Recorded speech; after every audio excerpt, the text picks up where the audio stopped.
Good morning and welcome to Daylight Church Online. We're just so thankful that you're joining us this morning and hope that you have a great experience. We want to let you know that if you'll go to mydaylightchurch.com, there's a card there that says Online Church. And on the Online Church card, it'll tell you everything you need to know about being a part of our online church community, how you can get involved in small groups, how you can give financially, how you can be involved in the service projects that we do. So even if you're in Kansas or Cambodia, you can sure join us and be a part of our church.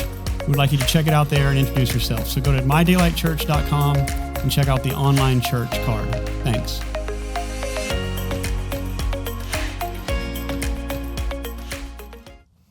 Good morning, Daylighters. I think I shared this clip years ago as a pastor, and it's partially because if there was ever a contest to see which movie you could quote most effectively, it would be Breakfast Club for me, for sure. Look, I can see you getting all bunged up for your parents making you wear the kind of clothes they do. But face it, you're a neo-Maxi Zundweeby. I mean, what would you be doing if you were not making yourself a better citizen? I mean, I can, step by step, I can go through the whole thing. But it ties into this father concept that we talked about last week, and I'm going to carry that over a little bit this week. But at our staff meeting, you're probably wondering why there is food on the screen right now. And it's as a reminder to me that we were at Ita Pita for our staff meeting this Monday. And I was debating a couple different sermon topics and said to our staff, that I'm thinking about doing this topic. And the topic was how to listen to a sermon. Sometimes we're not very good at it. Sometimes we're so critical, or sometimes we come in with our own preconceptions, or sometimes the sermon's just lousy. How do you listen to a lousy sermon, or what do you do with that? And I pitched this idea to him, and it was like, well, that would be fine. Nobody liked the idea at all. And I said, well, I've got this other possibility. And as soon as I mentioned it, as soon as I started talking about it, it was like, yes, yes, yes. And they started making quotes that I started taking notes, and it just started flowing. And so it all started at Ita Pita, and I blame the staff. If you don't like the sermon today, it's their fault. I had a much better sermon prepared, but they nixed it on me.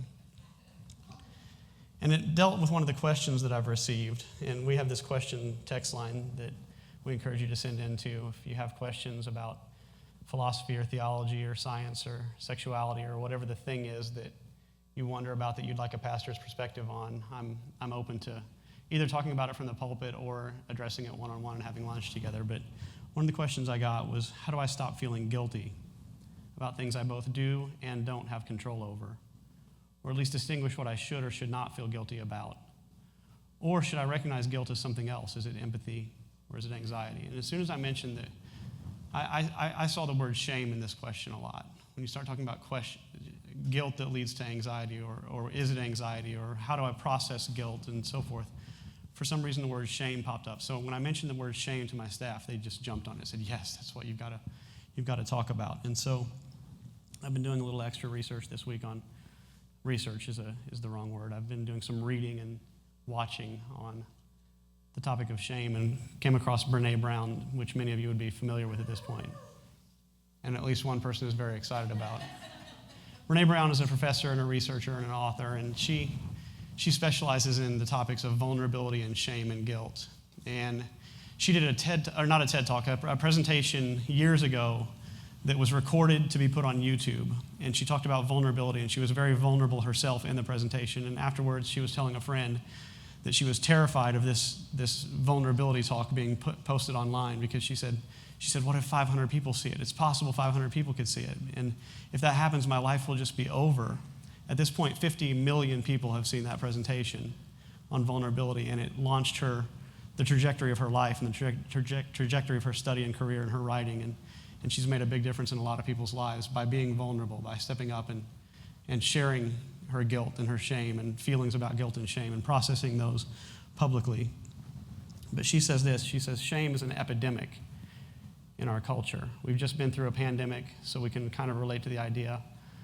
But shame is, in some sense, kind of a disease that destroys, and it's communicable. You can catch it from another person, and it's something that needs to be dealt with. And so what I did was I wrote down a bunch of stuff that my staff said and that I said during that conversation, and I just want to elaborate on it. I want to throw it on the screen and talk about it.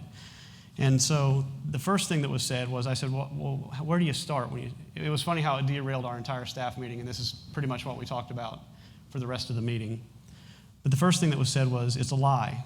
And it was kind of like a bada boom, bada bing moment. Like, okay, so it's like that old Bob Newhart sketch where the person comes to her therapist and he says, stop it. And that's the end of the meeting. Like, it's a lie. Boom, done, finished. Okay, we're done talking about shame. But we're not. And so in some sense, when we talk about shame, there's this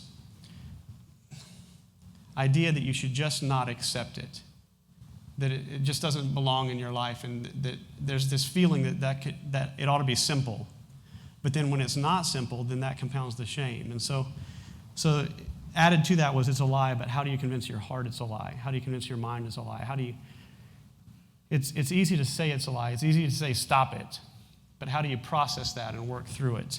And I communicated with the person who wrote our initial question, this question about how do I stop feeling guilty about things I both do or don't have control over, because I wanted clarity about what this person was asking about. And I've also asked for permission to share some of our conversation and communication since then. And this person is a pediatric palliative care nurse, which this is a person on the front line of human suffering. Pediatric palliative care means for young children who are passing away, trying to give them dignity in their last moments in life, and that's what this person does professionally. And so when you process that with these questions of how do I stop feeling guilty about things I both do and don't have control about, it takes things to a new level. And this person was talking about the conflict with their job and how there's two people in her area that do this particular job, and one of them got really sick, so it was left to them to cover for the other. And so if a child had a tube that needed to be adjusted, it was left to this person to make it happen. And so they had to be on call 24/7. And it's really hard to be on call for 24/7, whatever your job is, no matter what your job is. And then when there's so much suffering and mental anguish involved and so much dealing with people who are suffering in mental anguish. And so this person was hunkered down for an evening, had the night off, watching a movie, and got a call. And there was this feeling of, why do they have to interrupt my only time off? Why can't I get some rest? Why isn't there somebody else that can cover for me? There was this feeling of, my job is calling and I don't want my job to call. But then there was also this sense of, these parents are going through the worst situation that a parent could ever go through. Why can't I be better for them? Why can't I want to go help? And ultimately, this child passed. And I asked for permission to share this, but then there were feelings of, there's also some survivor's remorse built in, I'm sure. And this is a hard thing for me to confess, so I think it would be hard for them to confess as well. But there was feelings of, that's one less person I have to watch out for this week. And I think all of us can register with those feelings. All of us can register with why a person would feel that way. And we can also register with like the inner sense of what's wrong with me buried in those questions and those thoughts. I think we can all relate to this person. And I think if there's any person that we could have compassion on, is this person. I think if there's any person we could say, I get it. What you're doing is really hard. And their job is very, very valuable, but it comes with a cocktail of confusion as to how responsible am I? How responsible do I have to feel? How do I have to feel about this when it's in some sense a job? In some sense, you show up, you do the job, you comfort, not on a script, but you know what you're supposed to do, and you help the family, and you help make the children's passing as comfortable as possible. But can we all see how this would just be a cocktail of guilt and shame and emotion? And you may not deal with those specific things, but you can relate to, I wish my job wouldn't call, and why couldn't I be better at my job, or whatever the thing is. And so it's very, very challenging to convince. You can imagine in this person's situation how hard it is to say, it's okay for me to stay home and watch a movie tonight. Like how impossible is that? And part of what's so difficult and challenging about this conversation is that the foundation of this conversation is kind of healthy. I mean, don't you think if you're going to operate as a palliative care nurse in general that you should be asking these questions? I mean, to be a person of compassion, it's important that you're saying, how do I respond appropriately? How do I balance self-care and other care and so forth? These are important questions. And so when we talk about shame, we don't want to just say it's a lie, as in there should be no shame. Because there are some people without shame, and people without shame are not people who are thriving. I saw a person throw a pack of cigarettes out their car window this week. And I want to say, how's that working out for you in life? Like the mentality behind that simple action, how's that working out for you in your relationships? How's that working out for you in your job? And my guess is not very good. And there should be guilt. There should be a sense of being ashamed. But we're going to talk about the difference between guilt and shame. Guilt is, I did that thing I shouldn't have done, or what I felt or thought was inappropriate. Shame is, I am inappropriate. I am wrong. And so there's a difference between action and identity that we want to talk about. And so Scripture is very clear that, I hate when I say that. That phrase just buckles me nowadays. And so let me back it up a little bit. Scripture is pretty indicative that sin is a real thing, that bad behavior is a real thing, that wicked thoughts and ugliness and selfishness is all kind of baked into the system. And so it doesn't mean that you should never feel shame or you should never feel guilt, because processing guilt is actually a very healthy thing that we'll get into in just a moment. But it says, I delight in weaknesses, in insults, in hardships, in persecutions, and in difficulties. For when I am weak, then I am strong. 1 John tells us if we say we have no sin, we deceive ourselves and the truth is not in us. If we confess our sins, he is faithful and just to forgive us our sins and cleanse us from all unrighteousness. And 2 Corinthians says we have renounced shameful ways. So whether it's throwing garbage on the ground outside, or whatever comparable thing that you've done or you do or you are, whether it's not folding your clothes and putting them away when your spouse has specifically asked you to please, do you see what I'm saying?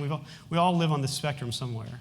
But there's also call centers around the world where people set up with their headsets on and they scam the elderly all day and take their money, take well-earned money out of their accounts and leave them with nothing. This is a different kind of thing. And so we don't want to pretend that there isn't such a thing as proper, healthy shame. But what we want to do is kind of deal with it on an everyday kind of person sort of basis, is that we all are guilty. All of us are guilty. And all of us are guilty in a sense of stuff we've done, stuff we've thought, stuff we haven't done, stuff we haven't thought. And we're also guilty of just being kind of weak and frail in some sense. And that's the Greek word hamartia for sin. It encompasses all that stuff. And we all have sin. But how do we deal with it without it becoming our identity? One of our staff members said it's a lens, but not like one you can't look over. It should say you can look over. That's my bad. Like glasses. It's all encompassing. So it's like a lens that you look through, but sometimes with glasses you can look over them. With shame, they described it as kind of something that wraps around you. And when you've embraced sin or bad decisions or bad being or bad circumstances as your identity, it starts to become the lens that you look through about everything. It's an all-encompassing thing. It's a thing that controls you, and it's really, really hard to avoid a sense of shame. We think things like, I should have responded better. Has anybody ever thought, maybe I should have responded better in that particular situation? I can't control myself. Probably another lie. Maybe not. But it's something we think is, I can't control myself, so why am I like this? I hope nobody ever knows. I could do more. These are thoughts that you could easily get wrapped around, and this is the kind of voice. This is like the voice of shame. Is I'm bad. I did bad, therefore I am bad. And we all do bad. We all have bad thoughts. We all respond inappropriately. And so we have to find this place where we allow ourselves to be human. But we don't just limit it to circumstances, this idea of shame. How many people think they feel shame because they're 40 and single? Or they have been or currently are dealing with addiction. Or their marriage isn't exactly what they thought that it should be. Or their third marriage didn't go the way they thought it should. And The word loser shows up a lot in shameful circumstances, what we would describe as shameful circumstances, or thoughts that we have that we would describe as shameful. And we start to, do you see, when your marriage isn't what you thought it would be, there's the thing, which is that the marriage isn't what you thought it would be, that it's difficult, that it's challenging, and that you do contribute to that in some sense. Then there's the shame of loser. Which one is it? I'm such a loser, I can't even remember which one's. You get an identity attached to it. You never got your degree. You are boring. I have a friend who really, really suffers and struggles with this concept that everybody else seems to be living the TikTok life, the Instagram life of being well-traveled and well-versed and educated and so forth, and rock stars in some sense, and doesn't feel like a rock star at all and just sees himself as a bore, sees his life as completely uninteresting, and so he would attach that L possibly to himself. And it encompasses your heart and mind, and it also encompasses your soul and strength, which is the holy quadrifecta, is a word I just made up. Heart, soul, mind, and strength is what we're supposed to love God with. And so when shame enters your heart, I'm on my third marriage. Shame. I feel that. My mind starts to feel it. It encompasses, it works its way into your soul, and then it affects your ability to be strong, and affects your ability to do, or whatever. My kids don't talk to me anymore, or they talk to me much less than I wish they would. And so instead of heart, soul, mind, and strength being dedicated to God and being something that flows out of you, it starts to become like an implosion of your heart and your soul and your mind and your strength. And this is not the thriving that God desires for your life. He desires for something completely different. And so when all these things start to compile and all these things start to add up, and you see that some of these, all of these in some sense, there is some guilt probably involved. There is some volition involved. There is some action involved. None of us are perfect, and so whatever the thing is that brings you shame, probably you did feed it somewhat. It doesn't mean you fed all of it, but probably you do have a part of it. But then when it turns into I feel bad, I think bad, I did bad, becomes I am unwanted, I am unloved, and I am unworthy, we have a problem. And it's really challenging because your mind can say, well, I know I'm loved. I know I'm worthy. I know I'm these things, like in my brain, but we go back to the question, how does your heart process? How do you move from head knowledge to soul, to strength, that I am worthy, that I am loved, that I am needed, that I am desired, that I am seen? How does that happen? It's part of what we brought up as a staff. And I recognize that for people watching online and in this room, there's some people that this doesn't quite gel with you. Like you're in a pretty healthy place as far as your self-identity. It's a pretty uncommon thing to be that person, but there are people like it, believe it or not, that they don't walk around consumed with shame all the time. But I would like to recommend that, one, you recognize that this is the epidemic of our world. This is an epidemic of our world. And so even if you feel healthy, even if you are healthy in your mind and your mentality and your soul, that puts you in a good place to feed somebody else. So it's important that we hear this so that we recognize that those sitting near us aren't necessarily in the same place we are, and so that we can be helpful in some sense. But then also, it shows up in 1,000 little sinister ways, and one of them is performancism. And so you might feel really good about yourself, but you might be feeling pretty good about yourself based on your performance, which is also kind of unhealthy. Andrew, you have to win. We will not tolerate any losers in this family. Your intensity is for crap. You didn't say crap, but I'm the pastor, and so that's as far as I stretch things up here. If that's your mentality and you're buckling up to be not shamed, that's unhealthy as well. And so it's a topic that we should dedicate some time to, and as Brene Brown talks about it, it's the swampland of the soul. One of our people said it's something that you can get really early in life. As a child, you can be introduced to shame, and that shame can create a cascade, a spiral that affects your entire life. There's this lyric from Lori Chaffer of Waterdeep. She says, soon it will be hammered into what she calls her silly head, that she really isn't silly, but she's beautiful instead. And I heard her introduce this song one time talking about how there was a girl she knew who was about 15 years old, and the entirety of her life she was told that she was clumsy. And somehow being told that she was clumsy her whole life actually turned her into someone clumsy. Like she embraced it as an identity, and so she happened to become physically clumsy because of an emotional or mental thing that was planted in her. And as a child, if your parents or your teachers beat you down, didn't encourage you, didn't lift you up, it can cascade. This is Hart Hall, where I think some of this started for me. I've been very open about my daddy issues, and performance is hard for me. It's a hard thing for me to grapple with. And a lot of it happened right here in Hart Hall when I met a campus pastor for the very first time. And I had reached out to this campus pastor, and I'd said, I think I might be going to hell, and I'm pretty uncomfortable with that, and I just want you to pray for me. And he came knocking on my door that night, and we became good friends. And in some sense, some of the best things in my life happened as a result of that relationship. But in some sense, and I've shared this very openly, some of the worst things in my life happened as a result of that relationship as well. And one of the things that happened in that initial conversation at 11 o'clock at night in my dorm room in Hart Hall, the 6th floor, room 602 right there, is he looked around my room and he said, I know what the problem is. I said, what's the problem? And he pointed to my Guns N' Roses poster on the wall and my Ozzy Osbourne poster on the wall. He says, you can't listen to that stuff and expect to be close to God. There may be some semblance of truth in that moment, in that what you consume definitely affects the way you see life. And the voices that you plant in your head definitely change the way you think. And changing the way you think changes the way you act and changes the way you feel and so forth. But what I don't remember ever hearing in that conversation is, you are the beloved of God. Don't be scared.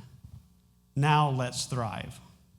Now let's look at some of the symptoms. Now let's look at some of the underlying stuff. But instead, the music I listened to became the foundation for why I was a bad person, why I probably actually was going to hell, and the steps that I needed to take in order to get out of badness and into goodness. Instead of, you are good, you are created beautiful. Now let's walk in that. And it's just a different mentality. And it's something that can catch you very early. It's something that can catch you as a child, as a youth, and run circles around you, because shame and judgmentalism are circular. Trained in judgmentalism is trained in shame. And I don't want to spend too much time here, but judgment begets shame. This is my King James coming out of me. Shame begets judgment, and so forth. And I read somewhere this week that shame and judgment are ride or die. They come together. And the chicken or the egg, who knows? I tend to think it starts with judgment, and judgment produces shame, and then shame produces judgment, and so forth. But let's look at this. And this kind of ties into the question that was sent in. If you think to yourself one night, I don't have the energy to help, that's a statement of fact. That's a truth. But then something gets plugged in there that turns that truth into something very ugly. It's, I am unhelpful. If I don't have the energy to help, then I am unhelpful. And do you see the disconnect that happened? Do you see that it might just be reality that you don't have the energy to help, and that doesn't make you unhelpful, it makes you tired. But instead, judgment comes in. Judgment into the facts starts to corrupt and bring shame. And then I am unhelpful is, something's wrong with me. And then why can't I get it together? Okay, I'm going to try really hard, and do you see that trying really hard really depletes you and starts you back over in the circle of I don't have energy to help. This whole thing cascades and becomes a spiral. And you push it way, way down until it bursts forth in some really unhealthy way. And these are all things that came out at our staff meeting that I took quotes on. Brene Brown says this. She says, shame is highly correlated with addiction, depression, violence, aggression, bullying, suicide, and eating disorders. And what do you think these things breed? More shame. See, shame is not a journey you want to go on. But then she said this, and this is shown in studies. This is scientific, that people who feel shame and who can't process guilt appropriately, that end up in shame, they can't process the thing, but instead turn it into identity. It turns into stuff that doesn't help you thrive. It turns into stuff that destroys. But the studies also show that recognition and proper processing of guilt does the inverse. People who can recognize guilt, see guilt for what it is, process it appropriately, tend to be healthier people with less neuroses, more thriving people. less stress, less anxiety, because it's a blocker and a spiral. One of my staff members talked about how it's well known that identifying an emotion is really powerful in being a human that thrives, that when you feel angry, you're able to say, I feel anger right now. When you feel sad, you're able to say, I feel sad right now, and to point at it and say, this is what I'm dealing with, and to deal with the thing instead of making it bigger than it actually is. But they said shame was a blocker, and if you're going through the tunnel of depression, for example, or the tunnel of anxiety, or the tunnel of anger, or whatever the thing is that you're trying to process, shame is there to stop that. It's to stop you and keep you in depression, or keep you in anger, or keep you in anxiety, because now not only are you feeling and dealing with anger, you are angry. You are anger. It is part of you, and it's inescapable, which keeps you from processing. And so shame is not a helpful tool. So I've got a few quick tips before I close this up. But one is that you need to name the thing, not you. So whether it's, I'm 40 and single, or whether it's, I responded inappropriately in this situation, I could have responded better. I am too tired to help. Do you see, I am too tired to help? That's fine. Name it. Say you're tired. Walk through the tunnel of tired. But don't allow it to become a tunnel of unhelpful. And there's something to naming it and not you. Sarah Strange said this week, she said, I was talking to her, and she said, if someone had taught me this, see it, name it, confront it as a child. You see, you can be taught the opposite early. But she said if I had been taught this as a child, it would have been more important than learning to read. It's a very important skill to be able to name it and address it. And while we're talking about names, so I am boring might be the thing that you feel shameful about. You look at everybody else's travels, you look at everybody else's relationships, you look at everybody else's, the way they're prospering, their finances, their jobs, and you think, whatever the thing is that puts the big L on your forehead, you can say, I don't have a job that excites me. But that doesn't turn into, I am a loser. Because I don't have a job that excites me can turn into, let's do something about this. Let's move. Let's make. Let's continue. I am a loser will keep you in a job that you hate forever. And so it's so important that we learn this skill. When it comes to naming ourselves, there's only one word. And there's this song by Ramsey Schick that I've shared many times in here because it's one of the most powerful, awesome lyrics I've ever heard. But she says, it's the woman who was caught in adultery, facing off with Jesus, who stops her killers from killing her. And she says to him, who are you? What is your name? And Jesus says back to her, unashamed. And that's your name too. So if you're going to name yourself something the way God sees you, which is human, loved, adored, valuable. I encourage you to tell it to someone. Shame doesn't like talking about shame, and vulnerability is not weakness, and that myth is profoundly dangerous, Brené Brown says. It's very important that when you're angry, when you're feeling lost, when you're feeling confused, when you're feeling like a bore, when you're feeling whatever the thing is that brings you shame, it's important that you find somebody that you trust and you say it. Because here's what happens. We're scared that vulnerability will make us look weak. Andrew, you've got to win. You've got to win. You've got to be the best. We don't tolerate losers in this family. We think that about all of humanity, but what you find is almost always going to be empathy. Almost always you're going to hear two beautiful words when you share with someone else. And those words are me too.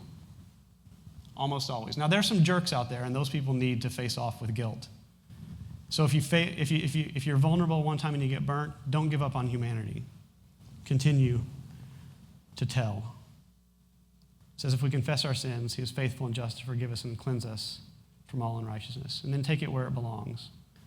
That passage I read earlier about I delight in weakness and insults and hardships and persecutions and difficulties. For when I am weak, then I am strong is preceded immediately by this. It says, my grace is sufficient for you, for my power is perfected in weakness. Therefore, I will boast all the more gladly in my weaknesses so that the power of Christ may rest on me. Every now and then, as a pastor prepares a sermon, they just hit a home run and they know it. It doesn't happen very often, but last week, this was a grand slam. And I say that because of how I don't mean the sermon, I don't mean my public speaking. It was this illustration that has affected me so deeply. And I tried to show you a video of my son Judson swimming, and I'm going to bring it up again because it's an illustration I want to embrace and feel forever. And I want you to embrace and feel it forever too. I think it's that valuable. So here he is.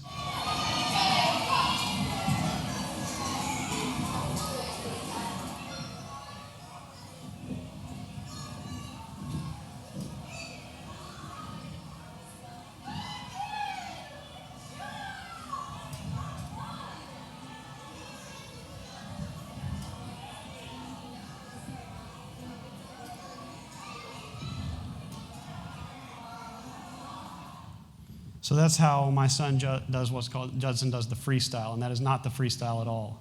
That's a kid trying to kind of swim and then thinking, oh, I'm running out of air, I gotta kick for a while, I gotta breathe. And I just see myself in him. Like that's how I go through life, and it's probably how you feel going through life sometimes, is I'm not doing the perfect stroke, I'm not beating everybody else, I'm not winning all the time, this isn't a glorious moment, but instead I'm just kicking and kicking and kicking and trying to survive, and we all feel that way a lot of times, but I'm thinking from the perspective of a dad and a proud dad and a loving father looking at him in that situation. And I'll tell you what I don't scream as he's swimming. Judson, you've got to be number one. We don't tolerate any losers in this family. Win, win, win. That's not what I'm saying at all, is it? And when he gets out, do I think, Judson, you were disqualified for the 8th time because you can't do a stupid freestyle? Is that how I am towards him? That sounds like the devil to me. And whether you mean the devil as a personal entity or whether it embodies wickedness and shame and ugly, doesn't matter for this conversation. But it sounds like the devil. And do you see that this is the voice in so many of our heads? And for so many of us, it was planted there by people of faith. For so many of us, it was planted there when we were children. This is what I think God the Father sounds like. He says, I see all of you, and I love all of you, and I'm with you all the time, and I want to see every part of you thrive, so I bless every part of you. He says, I'm at the pool, I'm in the pool, I am the pool, I'm all around you all the time. You don't have to be scared. I'm here, I'm here, I'm here. It's good, it's good, it's good. Now swim. You see, he doesn't say, keep throwing your cigarette butts out the window. He doesn't say, keep processing the call center that's scamming people. He doesn't say keep acting inappropriately in relationships. He doesn't say any of that. But the foundation is not you are bad, you are bad, you are bad. Fix it. It's you are good, you are good, you are good. See it. Be it. Walk it. And so it goes from being unwanted and unloved and unworthy to wanted, loved, and worthy. One of my favorite passages of Scripture is at the end of the parable of the prodigal son. Jesus tells a story of a son who left his father and ran away and came back. And it says, so he got up and went to his father once he got his head on straight. And it says, but while he was still a long way off, his father saw him and was filled with compassion for him. He ran to his son, threw his arms around him, and kissed him and said, we don't tolerate any losers in this family. Shockingly, Jesus did not add that to this story. In fact, it doesn't end there. It ends with, I got my most valuable robe. Let me put it on you. I got a ring. I want to put it on you. We're going to throw a party. We're going to sacrifice all we have to throw this big party and a feast because my son has come home. That's the God we serve. It's the God that sees you when you're struggling to swim and struggling to breathe.